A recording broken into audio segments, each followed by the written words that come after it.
السلام علیکم ورحمۃ اللہ وبرکاتہ۔ الحمد للہ الحنان المنان الذي خلق الانسان وعلمه البیان، والصلاة والسلام على رسوله سید الانس والجان وعلى آلہ واصحابہ ذوی الخیر والاحسان، اما بعد فاعوذ باللہ من الشیطان الرجیم، بسم اللہ الرحمن الرحیم۔ ان الدین عند اللہ الاسلام، صدق اللہ مولانا العظیم۔ بارگاہ رسالت معاب صلی اللہ علیہ وسلم میں درود پاک کا ہدیہ پیش کریں۔ اللہم صلی علی سیدنا و مولانا محمد معدن الجود والکرم وآلہ واصحابہ الکرام وابنہ الکریم وبارک وسلم صلاة دائمة سرمدا ابدا۔ ایک عرب نے آدمی کا بول بالا کر دیا، خاک کے ذروں کو ہمدوش ثریا کر دیا۔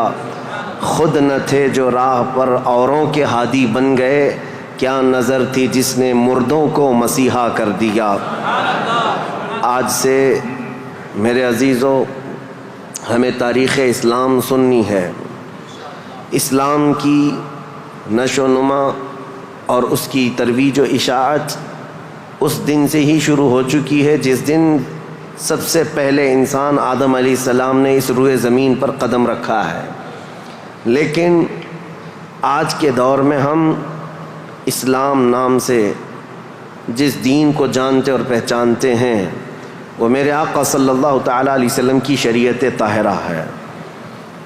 اسلام کی تاریخ سننے سے پہلے ہمیں تھوڑا پیچھے کے تمام حالات بھی جاننا ضروری ہے، کیونکہ اسلام کی ترویج و اشاعت اور اس کی تبلیغ کے لیے جو زمین منتخب کیا اللہ رب العزت نے، وہ عرب کی زمین ہے۔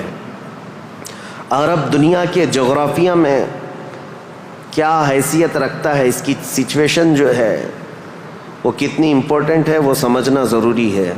تو سنگلاخ زمین ہے، صحرا، پانی کی قلت، یہ تمام چیزیں عرب میں موجود ہیں، لیکن اسلام کی ترویج و اشاعت کے لیے اس زمین کو منتخب کیا گیا ہے۔ پہلی بات تو اگر میں اس تاریخ کی ابتدا کے لیے کہوں تو ظاہر سی بات ہے، کل ہم نے عرض کیا اسلام آدم علیہ السلام سے چلا، لیکن عرب کی سرزمین پر یہ دین ابراہیمی کے نام سے آیا۔ سب سے پہلے سیدنا ابراہیم خلیل اللہ علیہ الصلاۃ والتسلیم، اس وقت اللہ تبارک و تعالیٰ نے آپ کو مبعوث فرمایا جب دنیا میں کفر و شرک اور گمراہی و ضلالت پھیل چکی تھی، لوگوں میں کثرت سے اپنی عبادت کروانے کا رواج ہو چکا تھا۔ جیسے کہ نمرود کا زمانہ تھا، وہ طاقت و قوت کے بل بوتے اپنی عبادت کرنے پر لوگوں کو مجبور کرتا۔ اس دور میں سیدنا ابراہیم علیہ السلام تشریف لائے عراق بابل کے شہر میں، عراق کا ایک شہر بابل میں، اور وہاں سے آپ نے نور ہدایت کو منور کیا، ایک خدائے واحد کی عبادت کی طرف لوگوں کو بلایا۔ آپ کی آبادی دشمن ہوئی، خاندان دشمن ہوا، بادشاہ دشمن ہوا، بدلے میں آپ کو آگ میں جھونک دیا گیا۔ آپ وہاں سے نکل کر مصر چلے گئے۔ مصر کی سرزمین کو آپ نے اپنا جائے قیام بنایا، وہیں پر رہنے لگے۔ آپ کی شادی حضرت سارہ سے ہوئی، اولاد نہیں تھی برسوں تک۔ پھر حضرت ابراہیم علیہ الصلاۃ والتسلیم کی مخالفت میں بہت سارے لوگ تھے، حکمران تھے، بادشاہ تھے۔ ایک وقت ایسا آیا کہ مصر کا ایک بادشاہ جو آپ کی مخالفت میں بہت زیادہ آگے تھا، لیکن اللہ تعالیٰ نے اس کے سینے کو نور ہدایت سے روشن کیا، پھر وہ آپ کی عزت و تکریم کیا۔ پھر اس بادشاہ نے اپنی بیٹی ہاجرہ کو ابراہیم علیہ السلام کے ساتھ بیاہ کر دیا۔ شروع سے میں تاریخ میں چل رہا ہوں، سب کو ذہن حاضر رکھنا ضروری ہے کہ حضرت ابراہیم علیہ السلام کو حضرت ہاجرہ دوسرے نکاح میں آئیں، یہ بادشاہ کی بیٹی تھیں، اور ہوا یہ کہ دو بیویاں ایک گھر میں رہیں، معاملات الگ ہو جاتے ہیں۔ تو جب معاملات بدلنے لگ گئے تو حضرت ہاجرہ کے گھر میں ایک بیٹا پیدا ہوا جو حضرت اسماعیل علیہ السلام ہے۔ تو حضرت ابراہیم علیہ السلام کو حکم الہی ہوا کہ اس ماں اور بیٹے کو الگ رکھا جائے اور پہلی بیوی کو الگ رکھا جائے. تو ابراہیم علیہ السلام حضرت سارہ کو مصر میں ہی چھوڑ دیے اور حضرت ہاجرہ اور حضرت اسماعیل علیہ السلام کو لے کر عرب کی سرزمین میں داخل ہوئے. یہاں سے عرب کی تاریخ شروع ہوتی ہے. عرب کی سرزمین کو آباد کرنے والے پہلے انسان ابراہیم علیہ السلام ہیں. عرب میں بھی ساری زمین کا انتخاب نہیں. عرب کا جو مرکزی علاقہ تھا وہ مکہ مکرمہ تھا. مکہ مکرمہ اور خانہ کعبہ جو آج جہاں پر ہے وہ دنیا کے مرکز میں واقع ہے, سینٹر میں واقع ہے. ابراہیم علیہ السلام وہاں تشریف لائے. اس وقت کوئی آبادی نہیں تھی, کسی کا گھر نہیں تھا, کوئی مکان نہیں. خانہ کعبہ پرانی شکل میں جو فرشتوں کا بنایا ہوا, آدم علیہ السلام کا بنایا ہوا, نوح علیہ السلام کا بنایا ہوا مٹی کی شکل میں موجود تھا. ابراہیم علیہ السلام وہاں پر اپنی بیوی اور اپنے بیٹے کو ایک چھوٹا سا گھر بنا کر دے دیتے ہیں, بغیر چھت کا مکان تھا. پھر اس کے بعد وہ وہاں سے چلے گئے, پھر دوبارہ آتے رہے جاتے رہے. اسماعیل علیہ السلام کی عمر جب سن بلوغت کو پہنچی تو ابراہیم علیہ السلام کو حکم ہوا کہ اس خانہ کعبہ کی تعمیر کی جائے. تو ابراہیم علیہ السلام نے اپنے بیٹے حضرت اسماعیل علیہ السلام کے ساتھ مل کر کے خانہ کعبہ کی تعمیر کی. آپ کو بانی کعبہ بھی کہا جاتا ہے. دو ہی باپ اور بیٹے نے مل کر پورے خانہ کعبہ کی تعمیر کی. اس کی دیواریں اونچی کی, جس کا ذکر قرآن پاک میں بھی موجود ہے. اس ایک پتھر پر کھڑے ہو کر کے آپ تعمیر کرتے تھے, جس کو آج مقام ابراہیم کہا جاتا ہے. پتھر جیسے جیسے دیواریں بلند ہوتی بلند ہو جاتا, جب آپ کے اترنے کا وقت ہوتا پتھر نیچے ہو جاتا.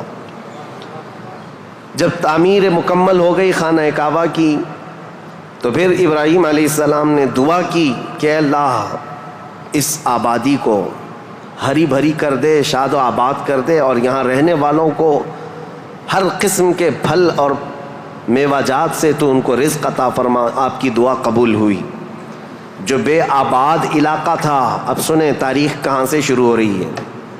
بے آباد علاقہ, کوئی آبادی نہیں تھی. ایک قبیلہ آیا جو تجارت کے لیے کہیں کا سفر کر رہا تھا. چونکہ وہاں پر زمزم کا کنواں بھی تھا. تاریخ میں آپ کو پتہ ہے حضرت اسماعیل علیہ السلام کی ایڑیوں سے زمزم کا کنواں نکلا, اور وہ پانی کا سوتا چشمہ ایسا تھا کہ کنٹینیو جاری, بلکہ آج تک جاری ہے. تو ایک قبیلہ وہاں سے سفر کر رہا تھا جس کو قبیلہ بنو جرہم کہا جاتا ہے. وہ وہاں کی خوبصورتی کو دیکھ کر, وہاں کے پانی کی فراوانی کو دیکھ کر وہیں پڑاؤ ڈال لیے اور وہیں رہ گئے, بس گئے. یہ پہلا قبیلہ ہے جو مکہ میں آباد ہوا, قبیلہ بنو جرہم. پھر حضرت اسماعیل علیہ السلام نے اسی قبیلے کی ایک لڑکی سے شادی بھی فرمائی, اور حضرت اسماعیل علیہ السلام کے گھر میں 12 بیٹے پیدا ہوئے. آپ کی اولاد اب بڑھتی گئی.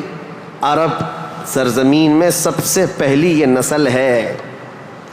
عرب کو آباد کرنے والی پہلی نسل اسماعیل علیہ السلام کی ہے. قبیلہ بنو جرہم کے ساتھ آپ آباد ہوئے مکہ مکرمہ میں. اب ان کی نسل اتنی بڑھتی گئی کہ اسماعیل علیہ السلام کے بیٹے تھے نابت. ان کے ہاتھ میں خانہ کعبہ کی تولیت آئی. خانہ کعبہ کی حفاظت اور اس کی ذمہ داریوں کا یہ سارا انتظام آپ کا تھا. چند دنوں کے بعد پھر ایسا ہوا کہ قبیلہ بنو جرہم کے لوگوں نے, جو حضرت اسماعیل علیہ السلام کے سسرال تھے, خانہ کعبہ کی تولیت پر انہوں نے قبضہ کر لیا. اسماعیل علیہ السلام کی اولاد نے کوئی بھی ان کے ساتھ جھگڑا نہیں کیا, کسی بھی طرح کا برا برتاؤ نہیں کیا, کیونکہ ننیال کے تھے. تو کئی سالوں تک قبیلہ بنو جرہم کا خانہ کعبہ پر قبضہ باقی رہا, لیکن انہوں نے بدعنوانیاں شروع کر دیں. خانہ کعبہ کے پاس لوگ جو دور دور سے آتے تھے دنیا میں, حاجی, اس وقت بھی ہر سال حج ہوا کرتا تھا, ان کے ساتھ برا سلوک کرنا, ان سے چڑھاوے لینا, ان سے زیادہ مانگ کرنا, یہ سب چیزیں ہونے لگیں. تو پھر حضرت اسماعیل علیہ السلام کی اولاد نے دوبارہ خانہ کعبہ کی تولیت اپنے ذمے لے لی. تولیت کہتے ہیں ذمہ داری, جس سے متولی کہا جاتا ہے. جیسے مسجد کا متولی ہوتا ہے, تولیت اسی کو کہتے ہیں، خانہ کعبہ کی خدمت کی ذمہ داریاں۔ اب یہ زمانہ چلتا رہا، میں آپ کو پہلے یہ خاندانی معاملات بتا رہا ہوں، اس کے بعد پھر یہاں کے سیاسی حالات بھی بتاؤں اور پھر مذہبی حالات بھی آپ کو بتاؤں، تاکہ اسلام کی تاریخ کو سمجھنے کے لیے اس کا بیک گراؤنڈ بھی سمجھنا بہت ضروری ہے، پس منظر کیا تھا یہ معلوم ہونا ضروری ہے۔ اب اسماعیل علیہ السلام کی اولاد میں عدنان ایک شخص پیدا ہوئے جو آل اسماعیل میں بہت ہی معزز انسان تھے۔ اکثر صحابہ کرام کا اور خود رسول اللہ صلی اللہ علیہ وسلم کا نسب حضرت عدنان تک پہنچتا ہے، وہ ہمارے آقا صلی اللہ تعالیٰ علیہ وسلم کے جد امجد بھی ہیں۔ عدنان نے مکہ مکرمہ کی ذمہ داریاں سنبھالی اور اس کے بعد اب آبادی اتنی بڑھ گئی کہ ان لوگوں کو تجارت کے لیے اور اپنے معیشت کے لیے، اپنے معاش کے لیے دور دور جانا پڑا، مکہ چھوڑ کر کے باہر جانا پڑا، آبادی بڑھتی چلی گئی مکہ مکرمہ کی۔ اور اس کے بعد زمانے کے صبح شام گردش لیل و نہار جس کو کہتے ہیں، آتے گئے ایسے کہ آل اسماعیل علیہ السلام کی اولاد کا قبضہ یا ان کی خدمت کا معاملہ خانہ کعبہ پر ڈھیلا پڑتا چلا گیا۔ پھر کوئی دوسرا قبیلہ آیا، بنو خزاعہ، انہوں نے خانہ کعبہ کی تولیت اپنے حصے میں لے لی۔ اب جو اصل تاریخ شروع ہوتی ہے وہ میں بتانا آ رہا ہوں۔ تو برسوں برس اسی طرح سے گزرتے گئے اور پھر ایک شخص پیدا ہوئے جن کا نام فہر تھا۔ یہ اسماعیل علیہ السلام کے اولاد میں ہے، فہر نام ہے۔ فہر کا ایک لقب تھا قریش، اور یہیں سے قریش خاندان کی ابتدا ہوتی ہے۔ قریش ان کا لقب تھا اور اصل نام تھا فہر بن غالب۔ تو حضرت فہر جو رسول اللہ صلی اللہ علیہ وسلم کے پردادا ہوتے ہیں، یہ پیدا ہوئے اور ان کی اولاد ہوئی، اور اس کے بعد اب قریش خاندان کی ابتدا ہوئی، لیکن جگہ جگہ یہ لوگ منتشر ہو گئے، کچھ مکہ میں رہے، کچھ باہر رہے، لیکن خانہ کعبہ کی تولیت کی اور وہاں کا سارا قبضہ جو ہے بنو خزاعہ قبیلے کے ہاتھ میں تھا۔ پھر زمانہ بدلتا ہوا یہاں تک پہنچا کہ اسماعیل علیہ السلام کی اولاد میں یعنی قریش خاندان میں ایک شخص پیدا ہوئے جن کا نام قصی تھا۔ یہ تاریخ کے بہت اہم آدمی ہیں، بہت اہم ترین شخصیت ہے قصی۔ ساری سیاست عرب کی وہیں جا کر ختم ہوتی ہے۔ قصی ایک کلاب کے بیٹے تھے، لیکن ایسا ہوا کہ باپ کا انتقال جلدی ہو گیا۔ قصی جو ہے بنو عزرا قبیلے میں ہی پرورش پائے اپنے ننیال میں۔ جوان ہوئے تو آپ کو بتایا گیا کہ تمہارا خاندان تو اسماعیل علیہ السلام کا خاندان ہے اور خانہ کعبہ کے وہ ذمہ دار رہے ہیں، متولی رہے ہیں۔ تو وہ اپنے ننیال کو چھوڑ کر کے جب مکہ آئے تو قصی یہ جوان تھے، بھرے جوان تھے۔ آتے ساتھ ان کے اندر وہ ہنر تھا، پیشانی میں وہ چمک تھی کہ جو دیکھتا دیکھتا رہ جاتا۔ ظاہر سی بات ہے وہ چمک کسی اور کی نہیں تھی، وہ نور مصطفیٰ کی تھی۔ قصی نے آتے ساتھ ہی لوگوں کو اپنی طرف مائل کر لیا، لوگ جوق در جوق قصی کے گرویدہ ہو گئے۔ پھر قصی نے سارے قریش کو جو ادھر ادھر منتشر تھے سب کو مکہ میں جمع کر دیا، اور بنو خزاعہ قبیلے کے ہاتھ میں جو خانہ کعبہ کی تولیت تھی اس کو حاصل کر لیا۔ اب دوبارہ حاصل کرنے کے بعد اب تک مکہ مکرمہ میں یا خانہ کعبہ کی خدمت اور حرم میں جو معاملات چلتے تھے وہ یوں ہی چلتے تھے۔ جو ذمہ دار ہے اس نے جو دیکھ لیا وہ کر لیا، لیکن قصی نے باضابطہ ڈپارٹمنٹ بنائے، شعبے بنائے، حکومت کا اسٹیبلشمنٹ جس کا طرح ہوتا ہے پورا انہوں نے بنایا۔ انہوں نے ذمہ داریاں بانٹیں، سقایا، رفادہ، سدانہ، یہ سب نام رکھے گئے ہیں، یعنی انہوں نے شعبے ایسے بانٹ دیے، ڈپارٹمنٹ تبدیل کر دیے گئے کہ یعنی کئی قبیلوں کو جمع کیا مکہ میں اور کہا جب کبھی کہیں جانے کی ذمہ داری ہوگی، جھنڈا اٹھانے کی ذمہ داری، وہ ایک بہت اہم ذمہ داری ہوتی تھی، وہ ایک قبیلے کو سونپ دیا۔ اور ہر سال جو حاجی آتے ہیں مینا میں ان کو پانی پلانا اور کھانا کھلانا، اس کو سقایا کہا جاتا تھا، وہ ایک قبیلے کی ذمہ داری دے دی گئی، سقایا، یہ ڈپارٹمنٹ پوری منسٹری ہو گئی۔ اور اس کے بعد رفادہ، یہ ایک ذمہ داری ہے جو حاجی آیا کرتے ان کو پیسوں کی ضرورت ہوتی، کہیں دور دراز سے سفر سے آئے ہوتے ان کی مالی مدد کی ضرورت ہوتی، وہ ایک خاندان کے ہاتھ میں دے دیا گیا۔ یہ رفادہ ایک منسٹری کا نام ہے، وہ اس منسٹری کے ذمہ دار ایک قبیلے کو بنایا۔ پھر اس کے بعد سدانہ، خانہ کعبہ کی حفاظت، اس کے غلاف کو تبدیل کرنا، اس کی چابی کی ذمہ داری، اس کو کھولنا بند کرنا، اس کی صفائی کرنا، وہ بھی ایک قبیلے کے ذمے میں دے دیا۔ وہ باضابطہ ایک منسٹری بنائی گئی، ایک وزارت تھی، اور اس کے علاوہ تقریباً انہوں نے 26 منسٹریاں بنائی تھیں، شعبے بنائے تھے۔ کون؟ حضرت قصی۔ یہ دنیا میں سب سے پہلے اس طرح شعبے جات کو تقسیم کر کے، جیسے ایک جمہوری نظام ہوتا ہے، ایک ڈیموکریسی نظام ہوتا ہے، اس طرح سے آپ نے بنایا۔ اور حضرت قصی کی یہ مہارت تھی کہ پورے عرب میں آپ کا، بلکہ ہر جگہ آپ کا چرچا ہونے لگا۔ اور حضرت قصی نے اس چیز کو اتنے اونچے لیول تک لے جا کر وہاں مکہ مکرمہ کو پوری دنیا میں متعارف کیا کہ لوگ یہاں کی خدمتیں دیکھنے کے لیے آیا کرتے تھے۔ ہر قبیلے کو الگ ذمہ داریاں تھیں۔ یہ تاریخ ہے۔ اس کے بعد قصی جلدی ہی انتقال کر گئے، حالانکہ ان کو زیادہ وقت نہیں ملا، ان کا زیادہ وقت نہیں تھا۔ ان کی شادی ہوئی، شادی ہونے کے بعد ان کے گھر جو بیٹے پیدا ہوئے ہیں وہ 2 بیٹے تھے، ایک عبد الدار اور ایک عبد مناف۔ قصی نے اپنی ساری ذمہ داریاں، اپنی جانشینی عبد مناف کو دے دیا۔ عبد مناف یہ بہت ہی پاکیزہ اخلاق کے انسان تھے اور لوگوں میں بہت ہی معزز تھے، مکرم تھے۔ عبد مناف کے ذمے میں جو کام آئے تھے وہ جس طرح ان کے باپ قصی نے بانٹے تھے۔ اس کے بعد عبد مناف کے بیٹے پیدا ہوئے جو عرب قبیلوں میں نہیں، قریش خاندان میں سب سے افضل انسان سمجھے جاتے تھے، وہ حضرت ہاشم ہیں۔ ہاشم، ان کا لقب ہاشم اس لیے تھا کہ یہ اتنے فیاض تھے، اتنے سخی تھے کہ اپنا مال کا اکثر حصہ پورا حاجیوں کو کھلانے میں تقسیم کرتے تھے۔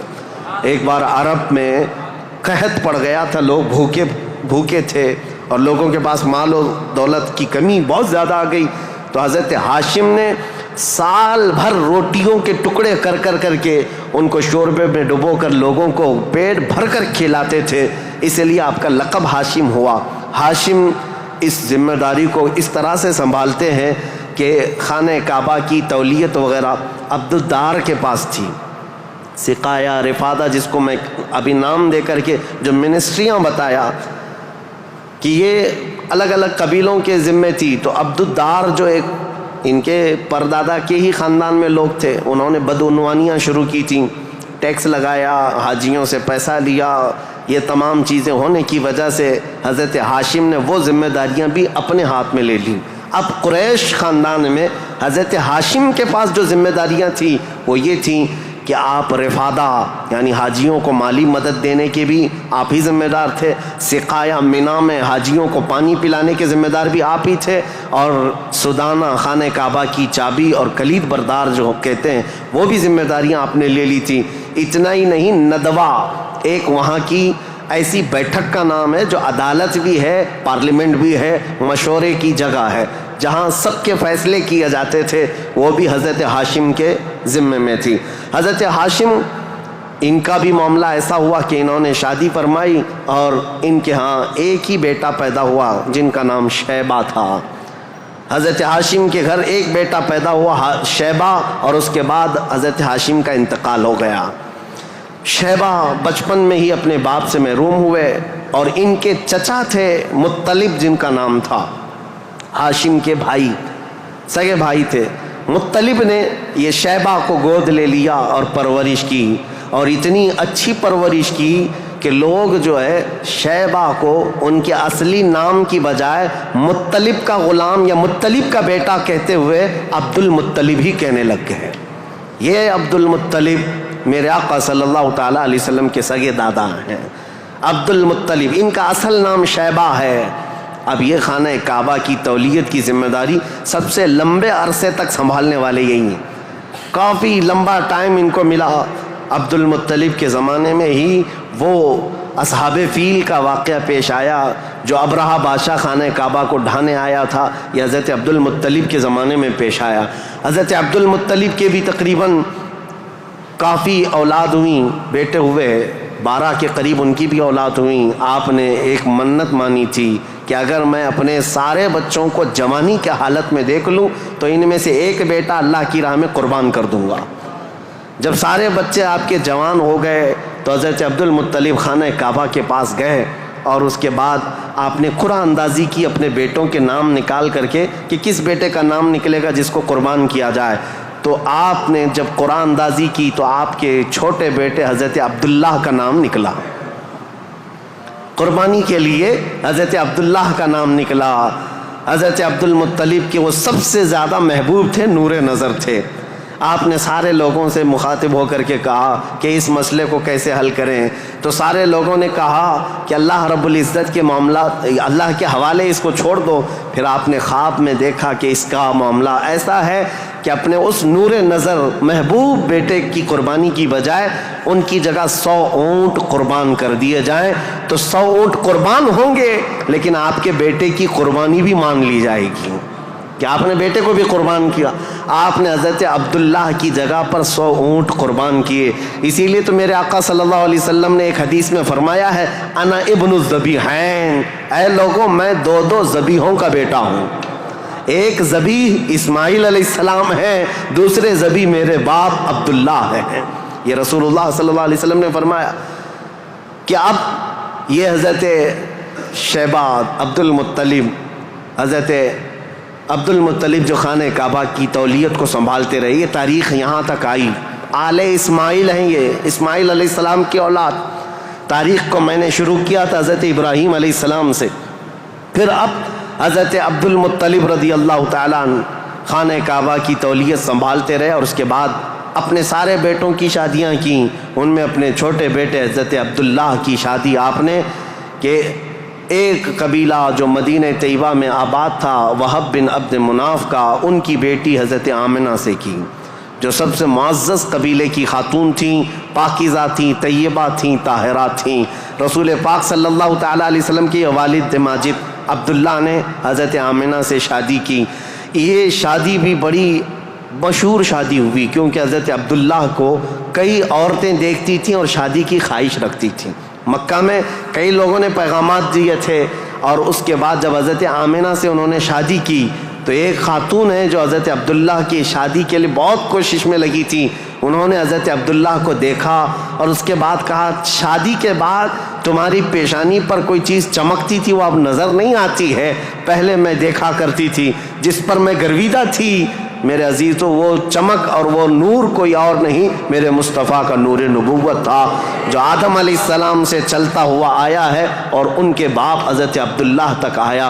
پھر حضرت عبداللہ حضرت آمنہ سے نکاح کر کے رہ رہے تھے اور تجارت کی غرض سے آپ حضرت عبداللہ ملک شام کی طرف جا رہے تھے.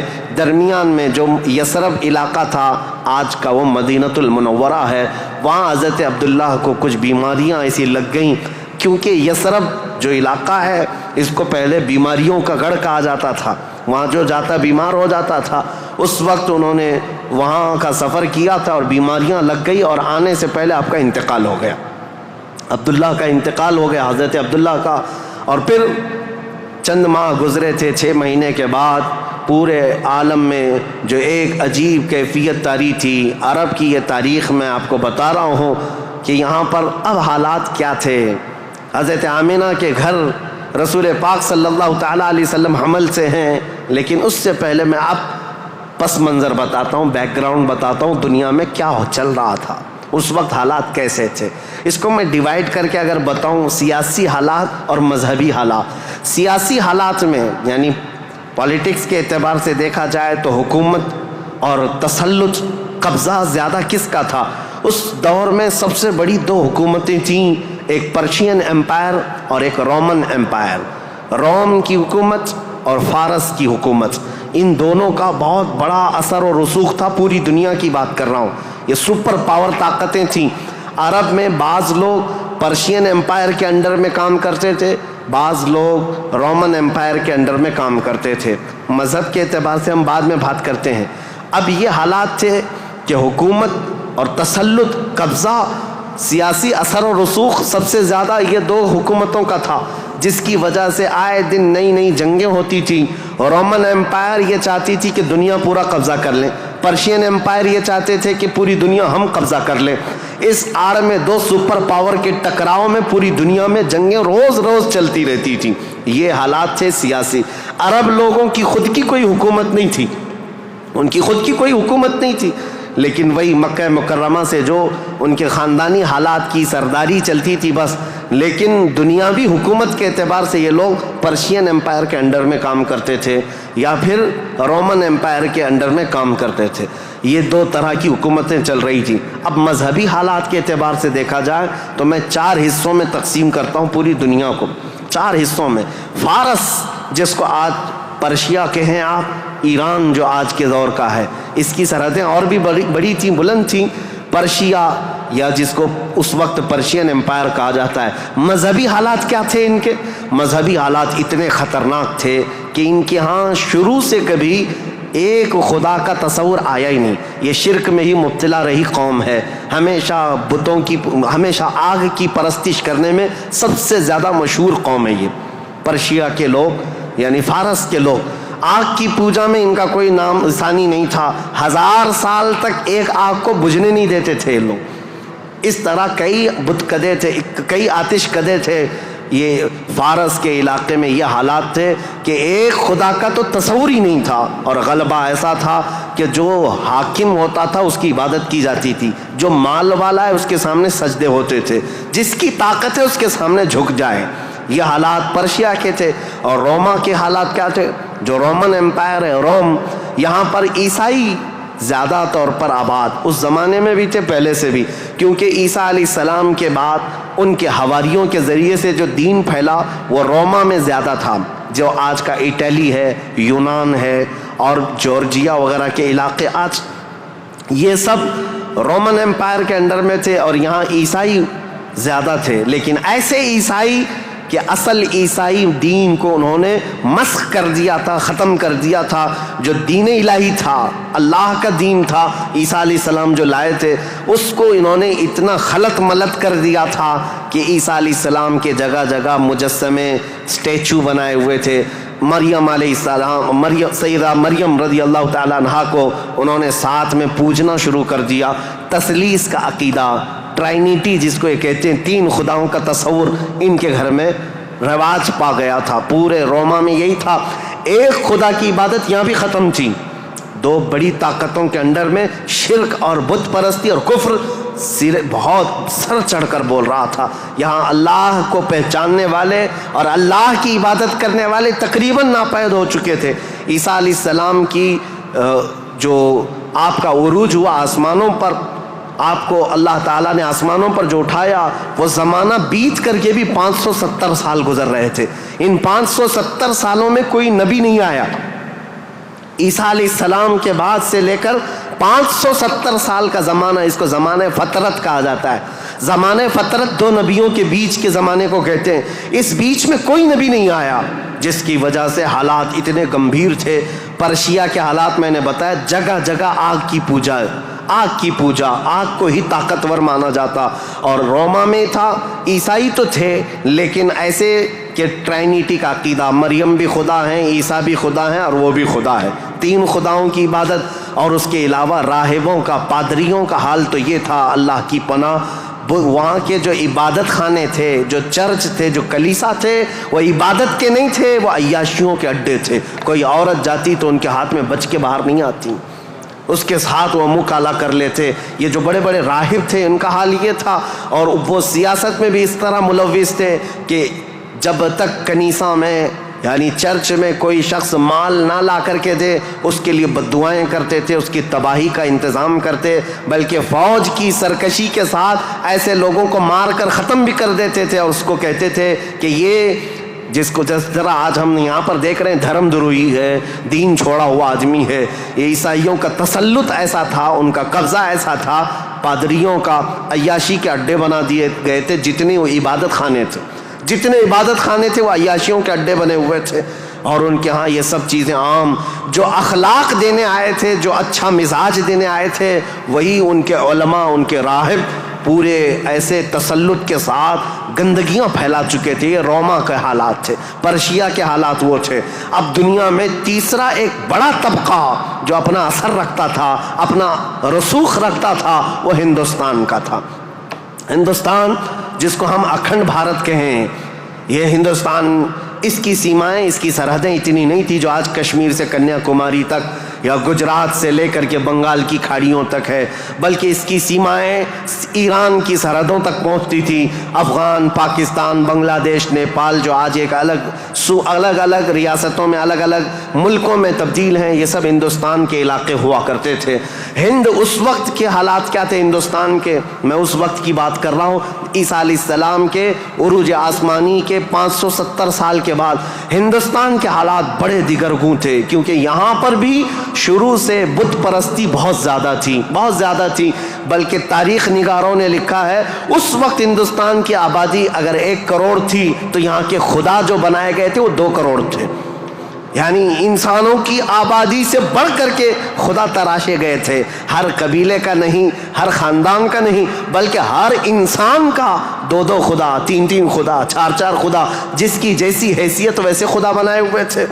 اور یہاں پر اخلاقی حالات اگر دیکھے جائیں تو وہ بھی اس طرح کہ جیسے کل بھی میں نے بتایا تھا, کاسٹزم میں یہ لوگ ایسے ملوث تھے کہ برہمن الگ, شودر الگ, دلت الگ, چھتریہ الگ, یہ سب چیزوں کو کاسٹ میں بدل کر کے ایسے کہ کسی دلت کو ایک مقدس کتاب چھونے کی بھی اجازت نہیں ہوتی, برہمن سے مصافحہ کرنے کی بھی اجازت نہیں ہوتی. اگر کسی دلت نے برہمن کی لڑکی کو چھو بھی لیا تو اس کا ہاتھ کاٹ دیا جاتا, اور اگر گیتا کے شلوک سن لیتا تو اس کے کان میں کھولتا ہوا تیل ڈال دیا جاتا تھا. یہ سب حالات یہاں کے تھے. یعنی اخلاقی پستی, اخلاقی گراوٹ یہاں پر بھی تھی. روما کے حالات بھی اچھے نہیں تھے, پرشیا کے حالات بھی اچھے نہیں تھے, ہندوستان کے حالات بھی. اور عورتوں کے لیے تو یہ اس قدر سخت تھے, اللہ اکبر. یہاں کسی عورت کا شوہر مر جاتا تو عورتیں ساتھ میں اپنے شوہر کی چتا کے ساتھ آگ لگا لیتی, جس کو ستی کہا جاتا تھا. ستی ایک رسم ہے, تاریخ میں آج بھی موجود ہے. بیوہ عورت کو جینے کا حق نہیں تھا. بیوہ عورت اپنے شوہر کی آگ کے ساتھ خود بھی جل جاتی تھی, وہ چاہے جوان ہو, چاہے 2 مہینے کی دلہن کیوں نہ ہو, اسے جلا دیا جاتا. چند سالوں کے بعد پھر جلانے کا رواج ختم ہوا, پھر بیوہ عورت کو جنگلوں میں بھیج دیا جاتا کہ وہ وہاں رہے, وہیں آباد رہے. اس کا گھر میں آنا اب شگن, آج تک یہ بری روایت موجود ہے. جاہلوں کے آج بھی پائی جاتی ہے, غیر مسلموں کے ہاں کہ اگر کوئی بیوہ عورت اچھے تقریبات میں شامل نہیں ہو سکتی, اچھے فنکشنز میں نہیں آ سکتی, کھانے پکانے کے وقت نہ آ جائے, یہ اب شگن ہو جائے. عورت اگر حیض اور نفاس کے عالم میں ہو تو اس وقت تو اس کے ساتھ جانوروں سے بدتر سلوک ہوتا. اس کا گلاس الگ, اس کا برتن الگ, اس کا کھان پان الگ, بلکہ جانوروں کا جس طرح سے الگ رکھا جاتا تھا عورت کا بھی الگ رکھا جاتا تھا. عورت کو پستی کی طرف دھکیل دیا گیا تھا. یہ تاریخ یہاں کی تھی, ہند کی. 3 بڑے طبقے دنیا کے میں بتا رہا ہوں, ایک روما میں, ایک پرشیا میں, ایک ہندوستان میں. اخلاقی پستی اس قدر تھی, کفر و شرک غالب تھا, اور اس کے علاوہ اب چوتھی ایک قوم بچتی ہے. ان سب کے بیچ میں اگر کوئی تھوڑی بہت شدھ بدھ رکھتی تھی, کوئی تھوڑا بہت اچھا مزاج رکھتے تھے, تو اس زمانے میں عزت تھی تو وہ بنی اسرائیل کی تھی جو یہودی تھے, بنی اسرائیل. لیکن ان کے حالات ایسے تھے کہ غرور و گھمنڈ ان کو اتنا تھا کہ وہ یہ کہتے تھے کہ پوری روئے زمین پر سب سے افضل لوگ ہم ہیں, اللہ کے محبوب ہم ہیں, اللہ کے بیٹے ہم ہیں, ہم کو اللہ کبھی عذاب نہیں دے گا, کبھی اللہ ہم کو آگ نہیں دکھائے گا. یہ سب اتنا غرور تھا اپنے افضل ہونے کا کہ کوئی نبی آتے تو ان نبیوں کا قتل بھی کر دیتے. ان بنی اسرائیل نے, یہودیوں نے 10,000 کے قریب نبیوں کا قتل کیا ہے, 10,000 کے قریب نبیوں کا قتل کیا یہ بنی اسرائیل. اور اللہ کی لعنت ان پر ایسی, اللہ کا غضب ان پر ایسا, غیر المغضوب علیہم ولا الضالین پڑھتے ہیں آپ. اور قرآن پاک میں اللہ تعالیٰ نے فرمایا ہے کہ اللہ وباءوا بغضب من اللہ, وہ اللہ کے غضب کے ساتھ لوٹی ہوئی قوم ہے. یہودی جو تھے بنی اسرائیل, اس دور میں ان کا حال یہ تھا کہ تھوڑے بہت یہ بت پرستی تو نہیں کرتے تھے, دوسرے خداؤں کی طرف جھکتے تو نہیں تھے, لیکن سود خوری ان کی فطرت میں داخل تھی. سود اتنا کھاتے تھے کہ کسی بھی غریب کی زندگی تباہ و برباد کر دیتے. سود کا نظام سب سے زیادہ یہ یہودیوں کی طرف سے، اور آج بھی پوری دنیا کو کریڈٹ کے پلیٹ فارم پر لا کر کھڑا کرنے والی قوم کوئی اور نہیں، یہ اسرائیلی ہیں، یہ یہودی ہیں. پوری دنیا کو کریڈٹ بانٹ کر کے، ان کو قرضہ دے کر کے، ادھار دے کر کے اس پر نفع لینا، اس پر انٹرسٹ کمانا، یہ یہودی فطرت میں داخل تھا.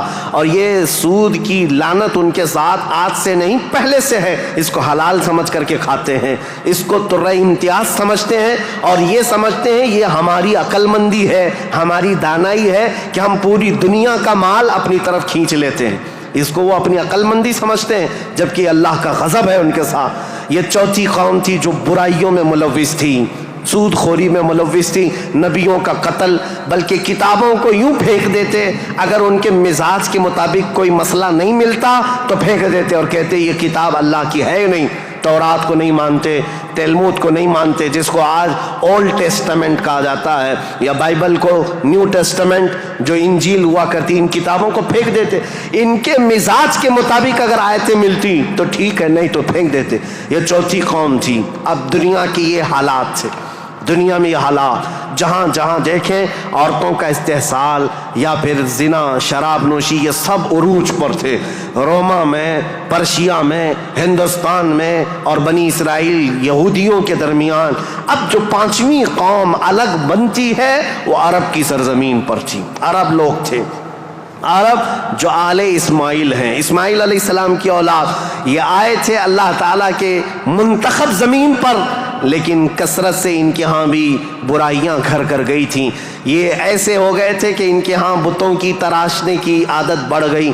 انہوں نے اپنے ہاتھوں سے خدا بنا لیے تھے. خانہ کعبہ جو مرکز تھا وحدانیت کا، اس خانہ کعبہ کے اندر بھی انہوں نے بت رکھ دیے تھے. اور خانہ کعبہ کی چھت پر ایک بت ہوا کرتا تھا جس کا نام حبل تھا، ایک بت تھا جس کا نام عزا تھا. اس کی پوجا کرنا تو حج کے ارکان میں شامل کر دیا تھا، حج کے ارکان میں تھا عزا کی پوجا کرنا.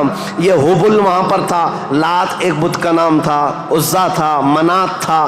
یہ سب بتوں کے نام ہیں جو انہوں نے کوئی صفا مروہ پر رکھ دیے تھے، کچھ کو خانہ کعبہ کی چھت پر رکھا تھا، کچھ کو دروازے کے اندر رکھا تھا. طواف کرتے تھے ان بتوں کے سامنے آ کر کے، ننگے طواف کرتے تھے، بغیر کپڑے کے خانہ کعبہ کا طواف کرتے، ایک ہاتھ آگے اور ایک ہاتھ پیچھے رکھ کر کے، مرد ہو کہ عورتیں ہو، اس طرح سے وہ خانہ کعبہ کا طواف کرتے. یہ برائیاں ان کے ہاں بہت اخلاقی پستی میں گرتے چلے آئے. اور اس کے بعد یہ بت پرستی اتنے عروج پر ہو گئی، اتنے عروج پر ہو گئی کہ یہ اپنے خداؤں کے چڑھاوے اتنے چڑھاتے تھے. دور دراز سے لوگ آتے تھے تو سال میں ایک مرتبہ ان خداؤں کے نام پر انسانوں کی بلی بھی چڑھتی تھی. کوئی جوان منتخب کر لیا جاتا اور وہ خوشی سے تیار ہوتا، اپنی گردن اس کی رکھ دی جاتی، مینا کی وادی میں اس کو ذبح کر دیا جاتا، کاٹ کر کے اس کا خون بتوں کو لگا دیا جاتا. اور یہ کہتے کہ ہم مقرب ہو رہے ہیں، ہم مکرم ہو رہے ہیں، ہم عزت والے ہو رہے ہیں. یہ تمام چیزیں تھیں. اور اس کے علاوہ ان کے ہاں شراب بہت زیادہ عام تھی. چوری کرنے والے کچھ قبیلے خاص تھے عرب میں، اور ان کا پیشہ ہی تھا راستے پر رکنا اور جاتے آتے قافلوں کو ڈاکہ زنی کرنا اور مال لوٹنا. اور اس کے علاوہ عورتوں کے لیے ان کے ہاں بھی اچھے حالات نہیں تھے. عورتوں کو تو مشین سمجھتے تھے. شادی کا کوئی ایک سسٹم نہیں تھا. کوئی مرد چاہے تو 100 رکھ لے، کوئی 50 رکھ لے، کوئی 60 رکھ لے. نہ شادی کا کوئی سسٹم ہے، جتنی عورتیں چاہے وہ رکھ سکتا تھا. اور پھر اس کے علاوہ عورتوں کے ساتھ سارا سلوک تو تھا ہی، لیکن وہ ایسے بدبخت تھے کہ بیٹی کے پیدا ہونے پر ناک بھون سکیڑتے تھے.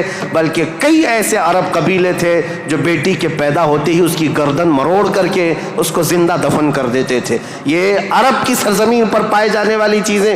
شراب کو 60 سال 70 سال پرانی شراب جمع کر کے پینے کو فخر محسوس کرتے. اور جوا ایسے کھیلتے تھے، ایسے کھیلتے، حرم کی سرزمین پر جوا کھیلتے. اور بازی میں کیا کیا لگاتے. بازی میں صرف پیسہ نہیں لگاتے، اپنی عورتیں بھی بازی میں ہار دیتے تھے. کوئی جوے میں کسی کی عورت جیت لیتا، کسی کی بیٹی جیت لیتا، کوئی کسی کی بہن جیت کر کے آتا. یہ قمار بازی، یہ جوا بازی اس قدر عام تھی. میں نے دنیا کے یہ سطحی حالات مختصر انداز میں آپ کے سامنے رکھے. سیاسی حالات میں اثر و رسوخ 2 طاقتوں کا تھا، پرشین امپائر اور رومن امپائر. مذہبی حالات میں الگ الگ تھے. ہندوستان کے حالات کیا تھے اور پرشیا کے، روما کے، اسرائیل اس وقت تھا نہیں، اگرچہ بیت المقدس ان کے ہاتھ میں نہیں تھا، لیکن یہ جگہ جگہ بکھرے ہوئے لوگ تھے یہودی، ان کے حالات بھی اچھے نہیں تھے. عربوں کے حالات بھی اچھے نہیں تھے. یہ اس قدر کفر و شرک کے مینارے بلند تھے. اللہ کہنے والی قوم پوری دنیا میں ڈھونڈنے پر بھی کہیں نہیں تھی. ایک خدا کی عبادت کرنے والی مجموعی طور پر کوئی قوم آباد نہیں تھی. ایک قائد کے اندر، ایک امام کے پیچھے چلنے والی قوم کہیں نہیں تھی. ہر ایک نے اپنے خدا بنائے. کچھ لیڈروں کی پوجا، کچھ حکمرانوں کی عبادت. کچھ جگہ پر ایسے حالات ہندوستان میں تھے کہ اپنے ہی آلہ تناسل کی پوجا کرتے، عورتوں کی شرمگاہوں کی پوجا، مردوں کی شرمگاہوں کی پوجا جو آج تک چلی آ رہی ہے. یہ اس قدر گرے ہوئے حالات تھے کہ چوہے سے لے کر بلی تک، بلی سے لے کر سانپ بچھو تک کوئی خدا ہونے سے بچ نہیں سکا ان کے ہاتھوں میں. سب خدا بنا لیے. ان کثیر گمراہیوں کے حالات میں بتاؤ میرے عزیزو، مشیت ایزدی کو جلال آ ہی گیا. رب ذوالجلال کے رحمت میں جوش تلاطم آ ہی گیا. جب حالات اس قدر دیگرگو خراب تھے تو پھر رب ذوالجلال نے اس زمانے فطرت کو ختم کرتے ہوئے عیسیٰ علیہ السلام سے جو زمانہ چل رہا تھا، 570 سال گزر گئے، اللہ نے کوئی نبی نہیں بھیجا. حالات جب اس قدر خراب ہو گئے، رب ذوالجلال کی مشیت کو، اس کی رحمت کو جوش آیا. پھر مولا نے مکہ مکرمہ کی سرزمین کو منتخب کیا، اور پھر اللہ نے اس سرزمین کو منتخب کرتے ہوئے عظیم خاندان قریش کو منتخب کیا. قریش کے خاندان میں سے اللہ نے بنو ہاشم کو منتخب کیا. بنو ہاشم سے عبد المطلب اور عبداللہ کے گھر کو منتخب کیا. عبداللہ کے گھر سے بی بی آمنہ کے بطن کو منتخب کیا. اور پھر رب ذوالجلال نے تاریخ کی ان کالے اندھیروں کو ہمیشہ کو ختم کرنے کے لیے بی بی آمنہ کے بطن سے 12 ربیع الاول کو نور نبوت کو ظہور فرمایا، نور نبوت کو ظاہر فرمایا. تاریخ کا یہ وہ دن ہے جو پوری دنیا کا انقلاب لا چکا تھا. ایسی روشنی لا چکا ہے، ایسی روشنی کہ میں نے تقریر شروع کرنے سے پہلے ہی یہ بات عرض کر دی تھی. ایک عرب نے آدمی کا بول بالا کر دیا، خاک کے ذروں کو ہمدوش ثریا کر دیا. خود نہ تھے جو راہ پر اوروں کے ہادی بن گئے، کیا نظر تھی کہ جس نے مردوں کو مسیحا کر دیا. یہ سارا نور نبوت کا کمال ہے. یہاں سے تاریخ اسلام کی اب باضابطہ شروعات. اس لیے مجھے یہ پس منظر بیان کرنا ضروری تھا، یہ بیک گراؤنڈ بتانا ضروری تھا. سیاسی حالات کیا تھے، مذہبی حالات کیا تھے. اب تھوڑا جغرافیائی حالات بھی میں آپ کو بتا دوں. عرب کی لوکیشن کیا ہے. عرب کا لوکیشن جو ہے وہ دنیا کے بیچوں بیچ واقع ہے. عرب ایسی جگہ پر واقع ہے، اس کا 3 حصہ سمندروں سے ملا ہوا ہے اور 1 حصہ خشکی سے ہے. سمندر بھی بڑے بڑے سمندر اس کو گھیرتے ہیں. ویسٹ کی طرف قلزم سی جس کو کہتے ہیں بحیرہ قلزم، یہ آباد ہے. اور میڈیٹرین سی جس کو بحیرہ روم کہا جاتا ہے یا بحر متوسط کہتے ہیں، یہ پورا سمندر عرب سے لگتا ہے. اور اس کے ایسٹ کی طرف، مشرق کی طرف ہند مہاساگر جس کو کہتے ہیں انڈین اوشین، یہ آباد ہے. اور اس کے علاوہ اس کے جنوب کی طرف بھی انڈین اوشین ہے. یہ سمندر پورا گھیرا ہوا ہے عرب. اور جو شمال کا حصہ ہے، جو خشکی ہے، یہ ملک شام، یمن اور عدن یعنی اردن تک پھیلا ہوا اس کا حصہ ہے. اب اس کی جغرافیائی حالت یہ تھی کہ عرب کے اندر کثرت سے زمین پہاڑیاں رکھتی ہے آج بھی. اگرچہ مکہ میں انہوں نے کھود کھود کر پہاڑیوں کو ختم کیا ہے، لیکن آپ کو ایک سروے کے مطابق میں بتاؤں، آج کے فی الواقع عرب شریف کے اندر 20 لاکھ پہاڑیاں ہیں. 20 لاکھ پہاڑیاں، سلسلہ ہے پہاڑیوں کا. پوری زمین سنگلاخ ہے. پہاڑیاں ایسی نہیں کہ نرم و نازک پہاڑیاں جس پر میوہ اگتے ہوں، بڑے بڑے درخت اگتے ہوں، نہیں، پتھروں کی پہاڑیاں ہیں، کالے کالے پتھر. بعض پہاڑیاں تو ایسی ہیں جو آتش فشاں ہیں، یعنی جو شعلے اگلتی ہیں، آگ اگلتی ہوئے پہاڑیاں موجود ہیں. عرب کی سرزمین ان پہاڑیوں سے بھری ہوئی، اور ندی کے نام پر کوئی ندی نہیں. پانی کی قلت بہت کثرت سے، اگرچہ 3 طرف سے سمندر ہے لیکن زمین ایسی خشک ہے کہ عرب میں کوئی سرزمین پر سبزہ نہیں اگتا تھا، کھیتی باڑی نہیں ہوتی تھی۔ بارش کا حال یہ ہے کہ سال میں اگر 2-4 دن آ گئی تو ٹھیک ہے، ہمارے یہاں تو باضابطہ موسم چل رہا ہے، وہاں موسم آیا ہی نہیں کرتا، کبھی بوندا باندی ہو گئی، یہ برسوں سے ہے۔ عرب کی سرزمین خشک ہے اور ہوا اور وہاں کی فضا کے اعتبار سے نہایت ہی گرم مانی جاتی ہے۔ آج اس سال ہم لوگوں نے حج کی سعادت جو حاصل کی، عرفات کے میدان میں 48 ڈگری چل رہی تھی گرمی، 48 ڈگری کی گرمی میں حاجیوں نے حج ادا کیا ہے۔ ہمارے یہاں 37 ڈگری 38 ڈگری آ جائے تو ہا ہو کرتے ہیں، اور ہم باہر نکلنے کو پسند نہیں کرتے۔ وہاں 48 ڈگری میں بغیر چھت کے حجاج کرام حج کرتے رہے۔ اسی لیے عربوں کی سرزمین جو ہے نہایت گرم مانی گئی ہے۔ سرزمین پتھریلی اور زمین سوکھی، سبزہ نہیں اگاتی، بارش نہیں آتی، اوپر سے گرمی اتنی پھینکتا ہے سورج، چلچلاتی ہوئی دھوپ، اس فضا کا اثر طبیعت پر ہوتا ہے۔ آپ یہ سوچ رہے ہوں گے کہ یہ ویدر بتانے کی ضرورت آج کیا ہے؟ ضرورت ہے، موسم کے اعتبار سے انسانوں کی طبیعت میں فرق آتا ہے۔ جیسا موسم ہوتا ہے انسانوں کی طبیعت میں اثر پیدا ہوتا ہے، زمین کا بھی اثر ہوتا ہے، مٹی کا اثر ہوتا ہے، موسم کا اثر ہوتا ہے۔ عرب میں کثرت سے پہاڑیاں، سخت قسم کے پتھر، آج کی ہائی ٹیکنالوجی کے بڑے بڑے بلڈوزر لگ جاتے ہیں، مہینوں تک کھودتے ہیں تو تھوڑا بہت حصہ بھی کٹ نہیں پاتا۔ ہم تو تقریباً 10 سال سے ایک پہاڑ کو کھودتے ہوئے دیکھ رہے ہیں، ابھی بھی عرب میں وہ کھود ہی رہے ہیں بلڈوزر، جبکہ ان لوگوں کے ہاں ٹیکنالوجی ہمارے ہاں کی طرح کی نہیں ہے۔ روڈ بنانا ہے تو رات کے وقت آپ گزر رہے ہوں 1 کلومیٹر روڈ، صبح فجر میں دیکھیں تو تیار رہتا ہے، اتنے فاسٹ۔ لیکن پہاڑیوں کو کھودنے کے لیے آج بھی، آج کے ہائی ٹیکنالوجی کے دور میں بھی وہ پہاڑیوں کو ہلا نہیں پاتے۔ سخت قسم کے پتھر، زمین سبزہ نہیں اگاتی، بارش نہیں آتی، موسم برساتا نہیں، سورج جھلسا دینے والی گرمی پھینکتا ہے۔ یہ سب کا اثر طبیعتوں پر بھی ہوتا ہے۔ اس کی وجہ سے عربوں کی طبیعت میں خشکیاں، چڑچڑاہٹ، ضدی پن، تکبر، غرور، یہ سب چیزیں تھیں۔ عرب جلدی کسی چیز کو ایکسیپٹ نہیں کرتے۔ اور اب میں آپ کو یہ بھی بتا دوں کہ عرب کو عرب کہتے کس لیے تھے، عرب یہ نام کیوں پڑا تھا اس کا۔ یہ انسانوں کی طبیعت کے حساب سے میل کھاتا ہے، اس لیے میں عرض کر رہا ہوں عرب نام کیوں رکھا گیا۔ عرب کس کو کہتے ہیں؟ لفظ عرب، عین را با، یہ عربی میں لفظ جو ہے اس کا میننگ ہوتا ہے اچھی زبان رکھنے والا، فصیح اللسان جو آدمی ہے، عرب کہتے ہیں اس کو۔ یہ عرب اپنے آپ پر اتنا غرور رکھتے تھے، وہ کہتے تھے کہ پوری دنیا میں اگر سب سے اچھی زبان ہے تو ہماری ہے، باقی کو عجم کہتے ہیں۔ عجم کا مطلب ہوتا ہے گونگا، وہ ہم سب کو گونگا کہتے ہیں، سارا عجم ہے، عرب کو چھوڑ کر کے جتنا ہے وہ سب عجم ہے۔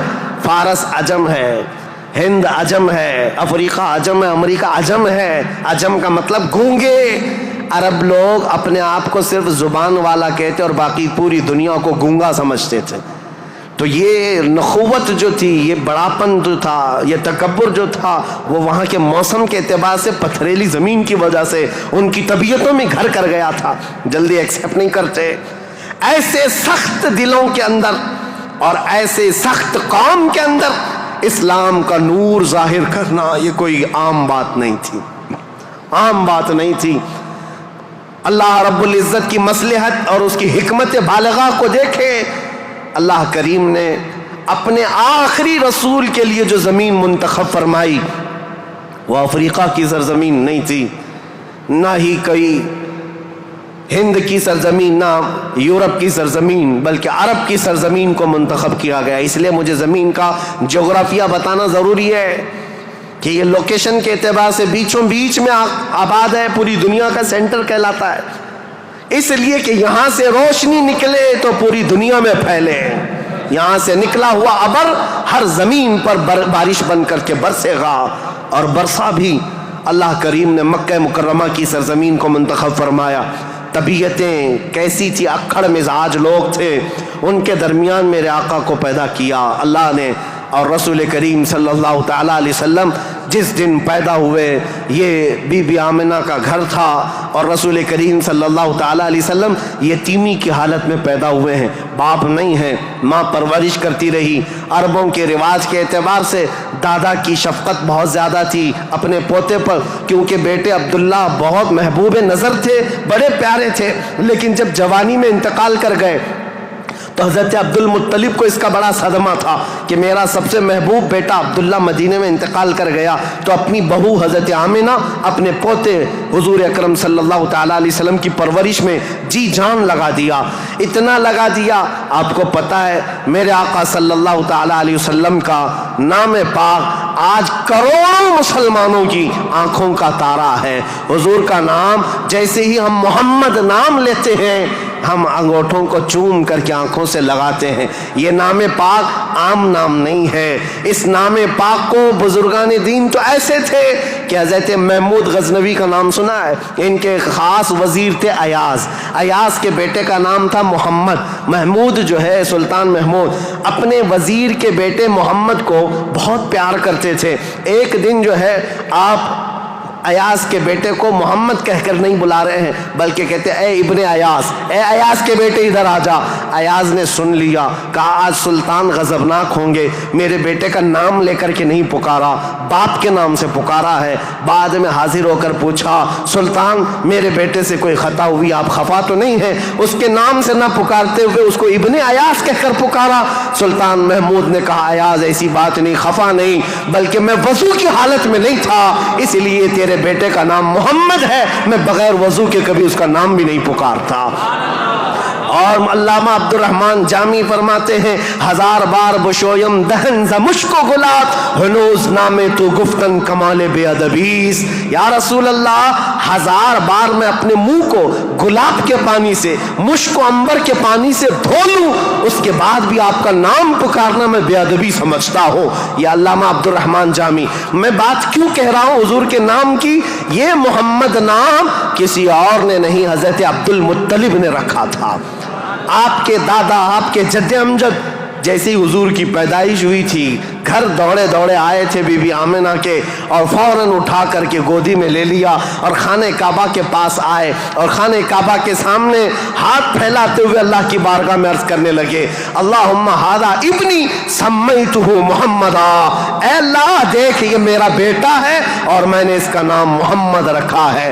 عرب کے بہت سارے لوگ وہاں موجود تھے، یہ نیا نام تھا ان کے لیے۔ عرب میں جو نام رکھے جاتے ہیں وہ باپ داداؤں کے نام پر چلتے ہیں، وہاں پر نئے نام نہیں رکھتے، خاندانوں کے اپنے خود پرسنل نام چلتے رہتے ہیں، پرٹیکولر نام ہوتے ہیں، وہی نام رکھے جاتے ہیں۔ حضرت عبد المطلب نے نیا نام رکھا تھا تو عرب کے بہت سارے قبیلے آئے اور پوچھا یا عبد المطلب لم سمیتک ابنی ابنک ھذا محمدا، اے عبد المطلب آپ نے لم سمیت ھذا محمدا، کیوں آپ نے اس کا نام محمد رکھا ہے؟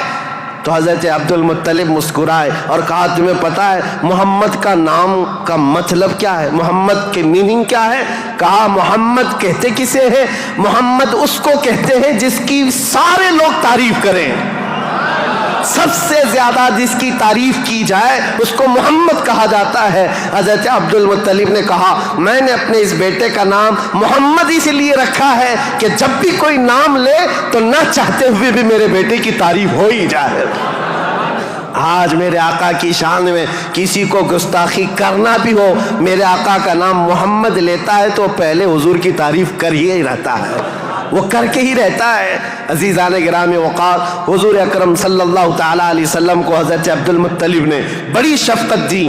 عرب کے مشہور قانون اور وہاں کے دستور کے مطابق کہ عرب لوگ اپنے بچوں کی حفاظت کے لیے، یعنی ان کی زبان کی حفاظت کے لیے دیہاتوں میں بھیجتے تھے کہ ان کی زبان محفوظ رہے۔ شہروں کی زبان جو ہے مکس ہو جاتی ہے، جیسے ممبئی کی زبان، اس کا کوئی عطا پتہ نہیں ہے، اس میں یو پی بھی ملا ہوا ہے اور راجستھان بھی ہے، گجراتی بھی ہے، کرناٹکی بھی ہے، سب ملا کر کے مکس ہو گئی کیونکہ ہر جگہ کے لوگ یہاں پر موجود ہیں۔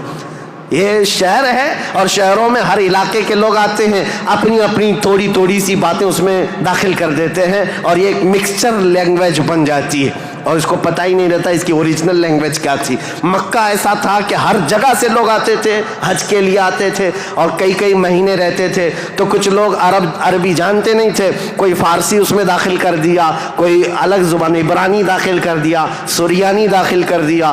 تو وہاں پر زبان کی حفاظت کی بہت ضرورت تھی, کیونکہ اس دور میں سب سے بڑا اگر کوئی عہدہ تھا تو زبان کا تھا. زبان جس کی اچھی ہو وہ عرب میں سب سے زیادہ عزت والا تھا. تو اس کے لیے مائیں اپنے بچوں کی زبان کی حفاظت کے لیے بچپن میں ان کی پرورش مکہ میں نہیں کرتی تھی, باہر بھیجتی تھی. اس رواج کے چلتے ہوئے 6 مہینے کے بعد حضور صلی اللہ تعالیٰ علیہ وسلم 6 مہینے حضرت آمنہ کی گود میں تھے. پھر وہ حلیمہ سعدیہ کے بخت چمکے, نصیبے چمکے کہ وہ دایا تھی بنو سعد قبیلے کی. طائف سے آگے ایک علاقہ بنو سعد آج بھی موجود ہے, طائف سے 80 کلومیٹر دور, وہاں سے وہ آئی تھی. 180 کلومیٹر کا سفر کر کے آئی تھی اور مکہ مکرمہ میں انہوں نے رسول پاک صلی اللہ تعالیٰ علیہ وسلم کو گود لے لیا. تفصیلات میں نہیں بتا رہا ہوں, تاریخ ہے چونکہ, کیونکہ ہم مولد شریف میں تفصیلات بیان کرتے ہیں, یہ تاریخ اسلام ہے, اس کے لیے میں چلتی چلتی مختصر جھلکیاں رکھ رہا ہوں. حلیمہ سعدیہ لے کر گئیں, 2 سال پرورش کر کے واپس لے آئیں حضرت آمنہ کے گھر. حضرت آمنہ اپنے نور نظر کو لے کر ساتھ رہتی. جب حضور کی عمر 6 سال کی ہوئی تھی تو 6 سال کی عمر میں حضرت آمنہ مدینہ نکلی, کیونکہ ان کا ننیحال بھی تھا اور اپنے شوہر حضرت عبداللہ کی قبر بھی وہاں تھی. انتقال کے بعد سے وہ گئی نہیں تھی. تو اپنے بیٹے کے بڑے ہونے کے بعد حضور صلی اللہ تعالیٰ علیہ وسلم کو لے کر کے وہ مدینے گئیں, ننیحال گئیں, اور اس کے بعد یعنی حضور کے ننیحال اور پھر واپسی میں حضرت عبداللہ کی قبر سے ہوتے ہوئے آ رہی تھیں. وہاں کی بیماریاں حضرت آمنہ کو بھی جکڑ لیں. ایسی بیمار ہوئیں کہ ابوا ایک جگہ ہے بدر کے قریب, ابوا مدینہ اور مکہ کے بیچ میں. حضرت آمنہ وہ زیادہ دیر آگے چل نہ سکیں, وہیں پر آپ کی وفات ہو گئی. حضور پاک صلی اللہ علیہ وسلم کی عمر پاک 6 سال کی ہے. خود رسول محترم صلی اللہ علیہ وسلم نے اپنے ہاتھوں سے اپنی ماں کو دفن کیا.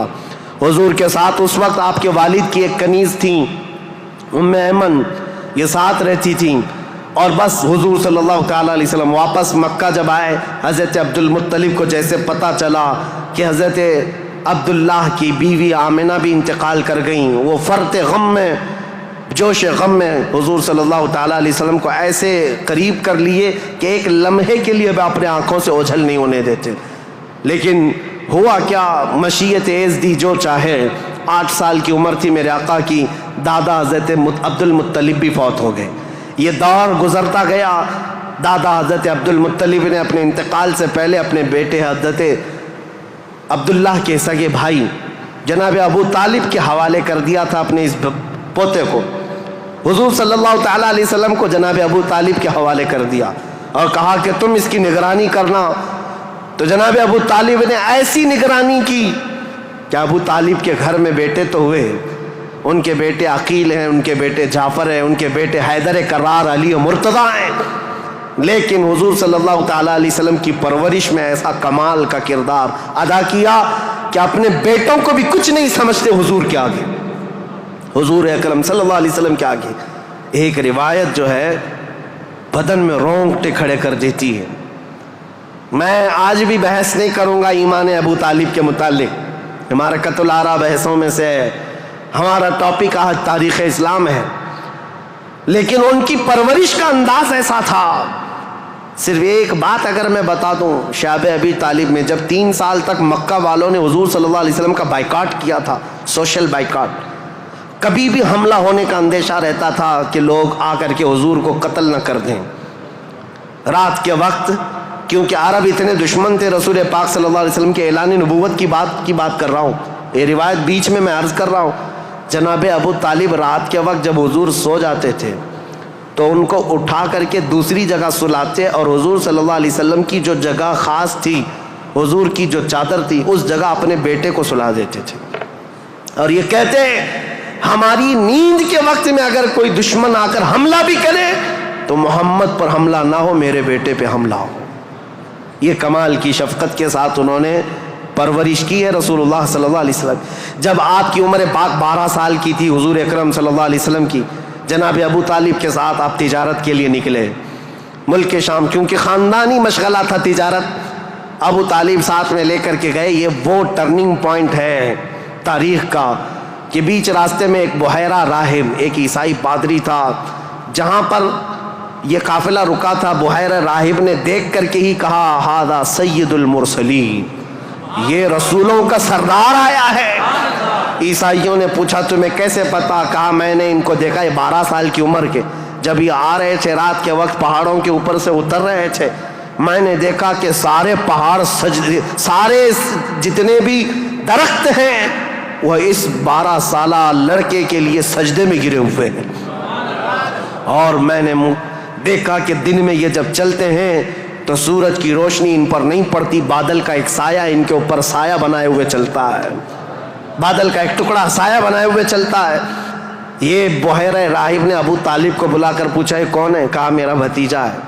کہا میری ایک بات سن لو، اچھا ہوگا کہ تم ان کو ملک شام مت لے جانا، وہاں یہودی ہیں، وہ ان کے قتل کے در پہ ہو جائیں گے، کیونکہ وہ اس انتظار میں ہیں کہ آخری نبی ان کے خاندان میں پیدا ہوگا.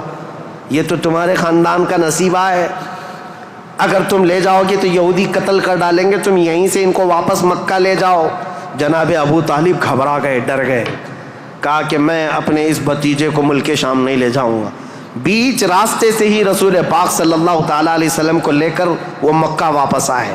یہ وہ بشارت تھی، 40 سال کے بعد حضور نے اپنی نبوت کا اعلان فرمایا، لیکن خبریں تو 12 سال سے ہی مشہور ہو چکی تھیں، خبریں ہو چکی تھیں. بحیرہ راہب نے یہ کہا.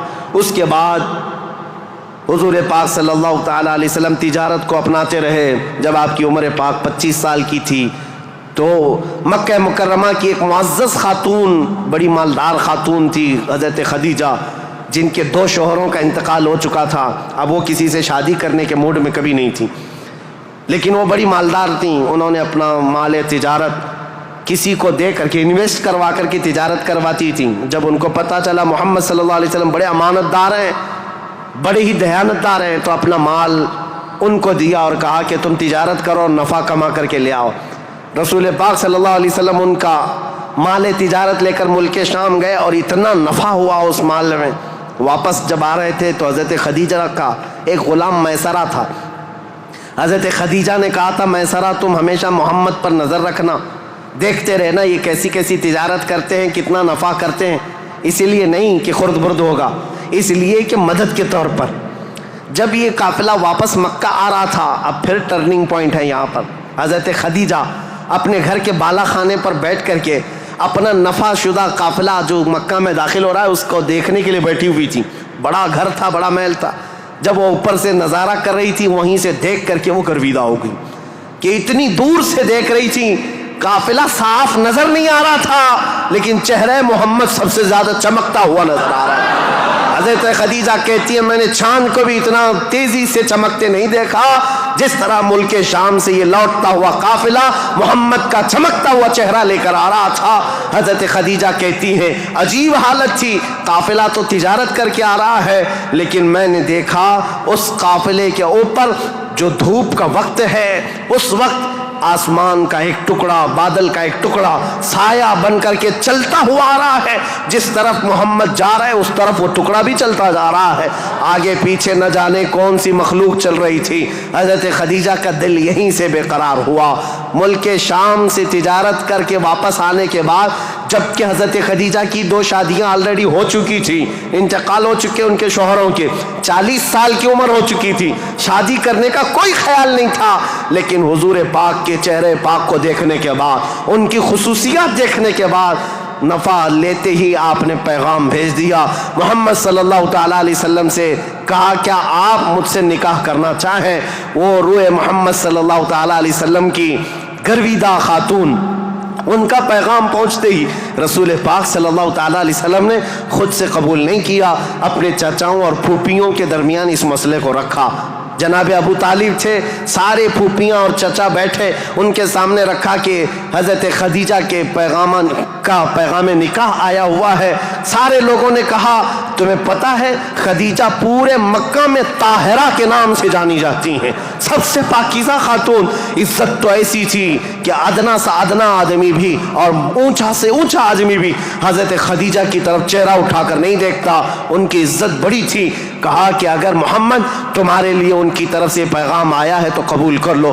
رسول پاک صلی اللہ تعالیٰ علیہ وسلم نے جواب بھیجا کہ مجھے بتایا گیا ہے کہ مکہ میں سب سے شریف خاتون اگر کوئی ہے تو وہ خدیجہ کا نام ہے. میرے عزیزو خاتون شریف کیوں نہ ہوگی؟ اس لیے کہ جس کے پیٹ سے پیدا ہونے والی بیٹی فاطمۃ الزہرا ہو، سیدہ کائنات ہو، تو پھر ماں کا عالم کیا ہو سکتا ہے؟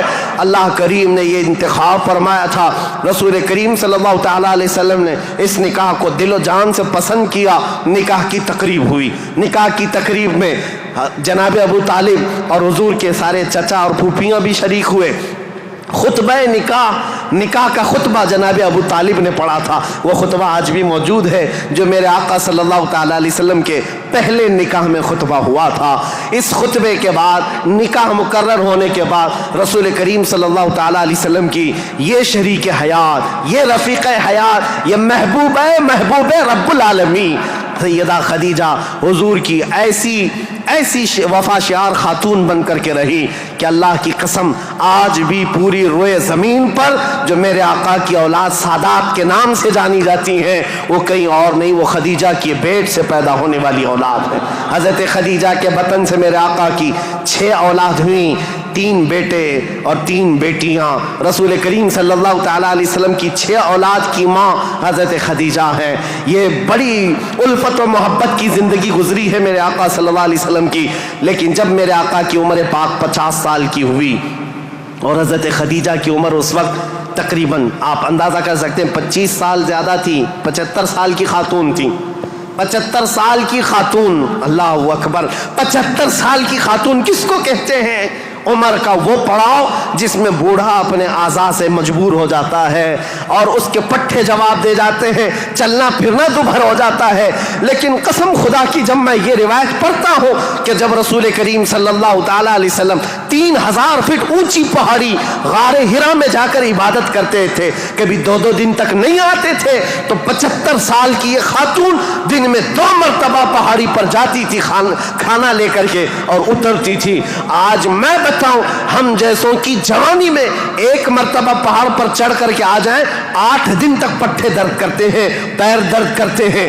میں سمجھ نہیں پاتا وہ خدیجۃ الکبریٰ کی وفا شعاری کو دن میں 2 مرتبہ اپنے نبی پاک اپنے رفیق حیات کے لیے اوپر جاتی تھی، نیچے آتی تھی. کبھی رسول اللہ پہاڑ سے اتر رہے ہوتے، حضرت خدیجہ گھر کے باہر آ کر کھڑی ہوتی، کڑی دھوپ ہوتی، سورج کی تمازت ہوتی، لوگ چلتے پھرتے کہتے خدیجہ اپنے شوہر کا انتظار کر رہی ہو؟ کہتی ہاں میرے شوہر پہاڑ سے اتر رہے ہیں، غار ہرا سے آ رہے ہیں.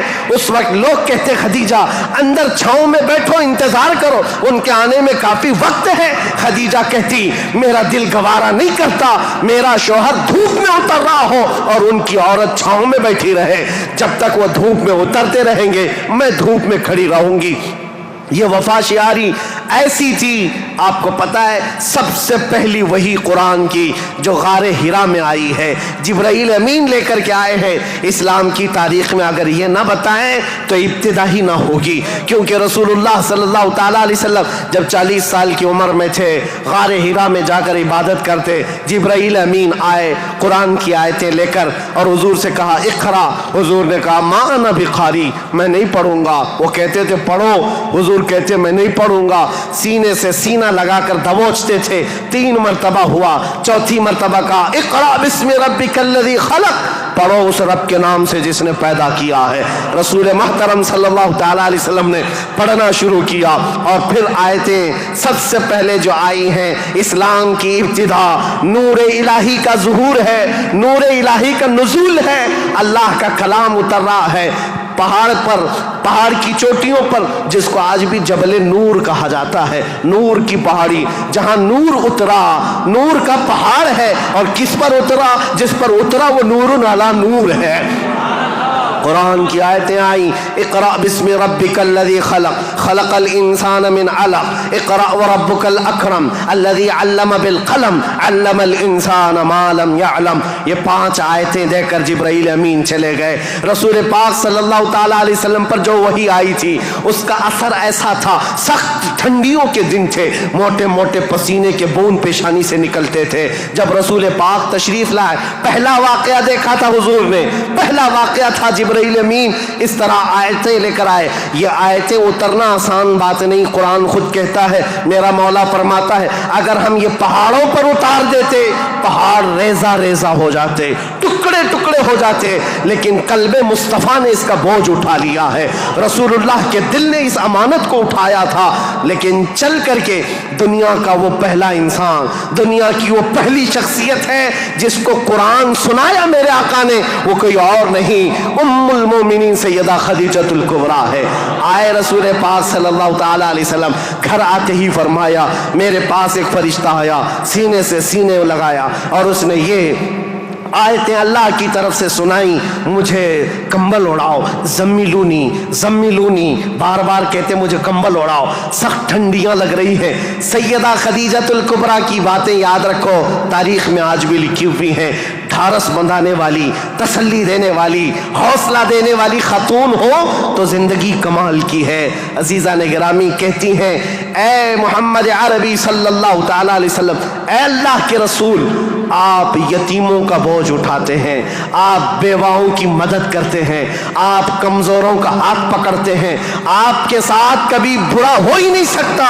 یہ جو اترا ہے وہ آپ کی بھلائی کے لیے ہے.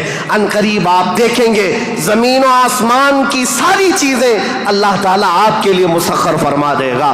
یہ خدیجۃ الکبریٰ رضی اللہ تعالیٰ عنہ کی حوصلہ افزائیاں تھی. یہاں سے میرے آقا صلی اللہ تعالیٰ علیہ وسلم پھر مکہ تشریف لائے، اور آپ کو پتہ ہے سب سے پہلے مکہ مکرمہ میں اب تاریخ اسلام کی شروعات ہے.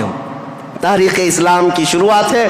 اسلام کی تاریخ سے پہلے میں نے اتنا بیک گراؤنڈ بتا دیا، تاریخ بتا دی، حالات بتا دیے، سیاسی حالات، مذہبی حالات، اخلاقی حالات. اب جو شروعات ہوئی وہ کہاں سے؟ غار حرا سے شروعات ہوئی. اور اس کے بعد سب سے پہلے گھر آئے میرے آقا، اور سب سے پہلا مسلمان جو اسلام میں داخل ہوتا ہے وہ کوئی اور نہیں، ام المومنین خدیجۃ الکبریٰ. گھر والی سب سے پہلے اسلام میں داخل ہوئی ہیں. روایتوں کی تطبیق کے اعتبار سے الگ الگ مفسرین محدثین نے بیان کیے ہیں. سب سے پہلے اسلام لانے والوں میں صدیق اکبر بھی ہیں، مولا کائنات بھی ہیں، اور حضرت خدیجہ بھی ہیں، حضرت زید بھی ہیں، حضرت بلال بھی ہیں. سب کی کیٹیگری کے حساب سے ان کو اول درجے میں رکھا گیا. عورتوں میں سب سے پہلے حضرت خدیجہ، بچوں میں مولا کائنات. بہرحال سب سے پہلا جو اسلام شروع ہو رہا ہے وہ حضرت خدیجہ خود کے گھر سے رسول اللہ نے شروع فرمایا، اور اس کے بعد پھر مکہ والوں کو جمع فرمایا. مکہ کے سارے لوگ حضور کی بڑی عزت کرتے تھے، لوگ اپنی امانتیں حضور کے پاس رکھتے. آپ کا لقب تھا امین اور صادق. لوگ آپ کو امین کہہ کر پکارتے یا صادق کہہ کر پکارتے. اپنے مشوروں میں حضور کو دیکھتے تھے تو خوشیوں سے پھولے نہیں سماتے تھے. وہ کہتے کہ اگر محمد کسی مجلس میں بیٹھ جائے تو اللہ کی رحمت ہی رحمت ہے. اس وقت بھی عرب حضور صلی اللہ علیہ وسلم کا بڑا احترام کرتے، بڑی عزت کرتے. اس دن حضور نے جیسی دعوت دی پورا مکہ ٹوٹ پڑا، سب آ گئے. حضور نے سب سے پہلے ان سے سوال کیا، اے مکہ والو، اگر میں یہ کہوں اس پہاڑ کے پیچھے ایک فوج ہے جو تم پر حملہ کرنا چاہتی ہے تو تم کیا کہو گے اس بات پر؟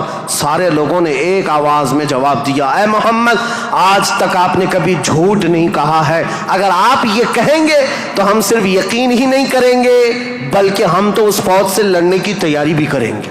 اتنا ہمیں یقین ہے آپ کی بات پر کہ ہم اس فوج سے لڑنے کی بھی تیاری کریں گے جس کے بارے میں آپ کہہ رہے ہیں پہاڑ کے پیچھے فوج ہے.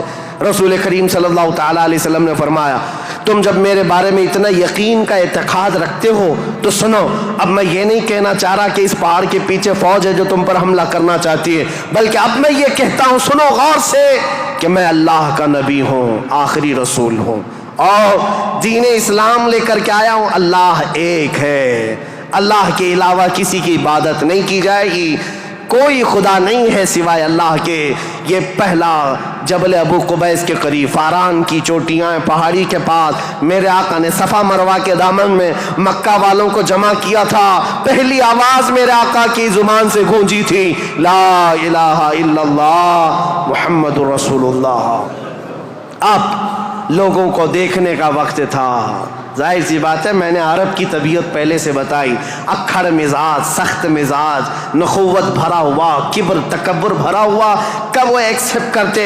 سارے لوگ ایک دوسرے کا منہ دیکھنے لگے۔ کہا کیا ہم حبل کو جو کعبے کے اوپر بیٹھا ہوا خدا ہے اس کو اتار دیں گے؟ صفا مروہ پر جو ہمارے خدا ہیں ان کو چھوڑ دیں گے؟ خانہ کعبہ کے اندر دروازے کے اندر جو خدا ہے ان کو چھوڑ دیں گے؟ چاہے زمزم پر جو خدا بیٹھا ہے اس کو چھوڑ دیں گے؟ سب کی چھ میں گوئیاں شروع ہو گئی، بغلیں جھانکنے لگے۔ اور اسی اثنا میں غصے میں آ کر آپ کا سگا چچا ابو لہب کھڑا ہوا، کہا تبن لک یا محمد لہذا جمعتا، اے محمد کیا اس لیے تم نے ہم کو جمع کیا؟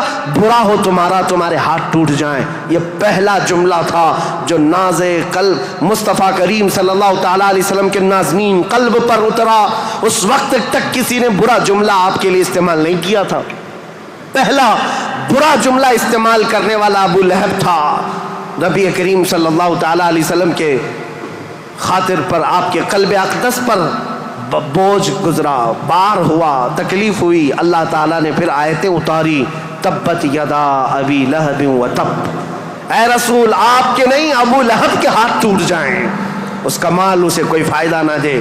اللہ کریم دفاع کرتا رہا، ڈیفنس کرتا رہا۔ رسول کریم صلی اللہ تعالیٰ علیہ وسلم اس دعوت کو لے کر چل پڑے۔ پورا مجمع تھا مکہ کا، لیکن کوئی آگے اٹھ کر کھڑا نہیں ہوا کہ اے محمد ہم مانتے ہیں آپ کو اللہ کا رسول، آخری رسول، آپ جو دین لائے اس کو مانتے ہیں، آپ کا جو خدا ہے اس کو مانتے ہیں۔ نہیں، کوئی نہیں تھا۔ لیکن بات اتنی ہے، اس مجمع سے ابھی میرے آقا ہٹے نہیں تھے۔ 9 سال کا ایک بچہ حضور کے قریب آیا، پتلی پتلی ٹانگیں تھی، آنکھوں میں آشوب تھا، آنکھیں رس رہی تھیں، لال ہو چکی تھی۔ آیا اور قریب آ کر کہا اے محمد عربی صلی اللہ علیہ وسلم، میں آپ کو اللہ کا حقیقی رسول تسلیم کرتا ہوں، آپ کا دین میں ایکسپٹ کرتا ہوں، خدا واحد کی میں عبادت کرتا ہوں۔ حضور اکرم صلی اللہ علیہ وسلم نے اس 9 سال کے بچے کو سینے سے لگایا اور دعا کی، مولا اس بچے کی ٹانگوں میں، اس کے بازوؤں میں تو طاقت عطا فرما اور اس کو دین کا عظیم سپاہی بنا۔ میرے آقا کی یہ دعا تھی۔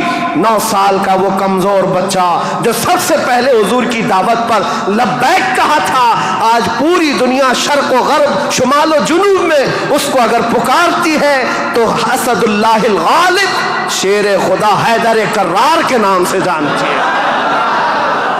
اس کی طاقت کو کون جانے، اس کی طاقت کے قریب کون پہنچے؟ لا فتح الا علی، لا سیف الا ذوالفقار۔ اس حیدر کرار کو جو طاقت و قوت تھی، جو خیبر شکن ہے، پھاٹک کو اکھاڑ کر پھینک دینے والا، مرحب کے لوہے والے لباس پر تلوار کی ایک ضرب لگا دے تو اس کے سر سے لے کر سینے تک ٹکڑے کر دینے والی تلوار رکھنے والا، یہ طاقت کہیں اور سے نہیں، یہ دعائے مصطفیٰ سے ملی ہوئی ہے۔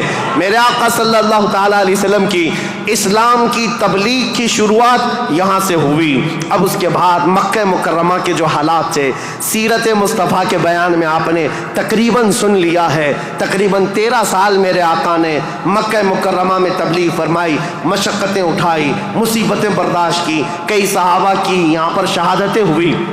یہاں پر حضرت سمیہ کا قتل ہوا ہے، حضرت عمار بن یاسر کو یہاں پر مارا گیا، حضرت یاسر کو جلایا گیا، اور یہاں پر حضرت خبیب بن عدی، حضرت زید بن دسنا، حضرت خباب بن عرت، ان کے مسلے کیے گئے تھے، کان کاٹے گئے، ناک کاٹے گئے، ان کی زبانیں کاٹی گئی، ان کے ہاتھ پیر کاٹے گئے اور ان کو پھانسی پر چڑھایا گیا۔ یہ ساری تکلیفیں میرے آقا نے برداشت فرمائیں۔ 13 سال تک بلال حبشی کو تو پیروں میں رسی ڈال کر کے مکہ والے کھینچتے تھے، بدماش لڑکے پورے مکہ کی گلیوں میں گھماتے۔ ان کا آقا جو امیہ تھا وہ آپ کے سینے پر گرم سل رکھتا، گرم ریت پر آپ کو سلایا جاتا۔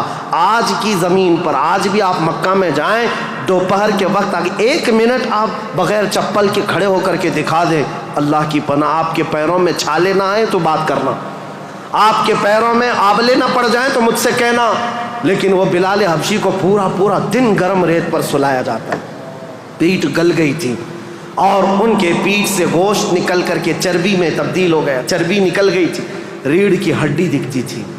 یہ حضرت بلال کے ساتھ ہوئے۔ یہ باتیں اس لیے میں عرض کر رہا ہوں، ان ظالموں کو آج صرف حضور کی جنگیں نظر آتی ہیں۔ حضور پاک کے ساتھ مکہ والوں نے جو دہشت گردی کی تھی، جو آتنک مچایا تھا، وہ کیوں نہیں بیان کرتے؟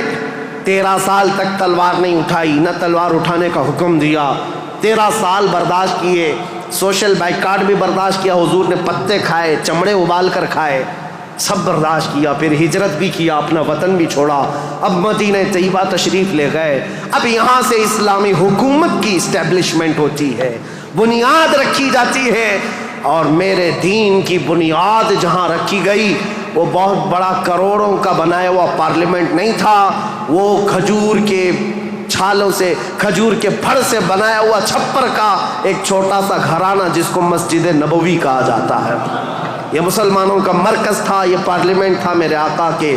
یہاں سے اسلام کی حکومت کا آغاز ہوتا ہے، یعنی اسٹیبلشمنٹ جو ہوئی۔ اب یہاں سے رسول اللہ صلی اللہ علیہ وسلم نے باضابطہ بادشاہوں کو اسلام کی تبلیغ دی، لوگ جوک در جوک اسلام لاتے رہے، اور اس کے بعد اسلامی فتوحات بھی ہوئیں، غزوات ہوئے، جنگیں ہوئیں۔ نبی کریم صلی اللہ تعالیٰ علیہ وسلم کا یہ جو مدنی دور ہے حضور کا، یہ بڑے سنہرے ابواب میں لکھا گیا۔ وہ ہجرت کا 8واں سال تھا۔ انشاءاللہ العزیز کل میں حضور اکرم صلی اللہ علیہ وسلم کے مدنی دور کے آخری حالات اور پھر حکومت کا جو اسٹیبلشمنٹ ہے اور اس کے بعد خلافت کا آغاز، جو خلافت کی تاریخ ہے، کیسے خلافت قائم ہوئی، کس طرح سے خلافت کے لیے معاملات آئے، انشاءاللہ تاریخ اسلام کی آگے کی اور بنیادیں آپ کے سامنے رکھیں گے۔ اور پھر میں آخر میں یہی کہوں گا، میرے آقا کا میں نے ذکر کیا ہے، ہماری ہمت اب جواب دے رہی ہے، پسینے آ گئے، تھک گئے ہیں، سن کر کے ہو سکتا ہے کوئی نہ تھکے، بول کر کے میں نہ تھکتا ہوں، لیکن بات طبیعتوں کے تقاضے کی ہے۔ حضور کا ذکر ایسا ہے، میرے آقا کا ذکر ایسا ہے، جس پر کل میں نے جو شعر کہا تھا وہی آج کہتا ہوں، جو کچھ بیاں ہوا وہ آغاز باب تھا، یہ قصہ لطیف ابھی نا تمام ہے، لیکن رضا نے ختم سخن اس پہ کر دیا، خالق کا بندہ خلق کا آقا کہوں تجھے۔ وآخر دعوانا الحمدللہ رب العالمین۔ السلام علیکم۔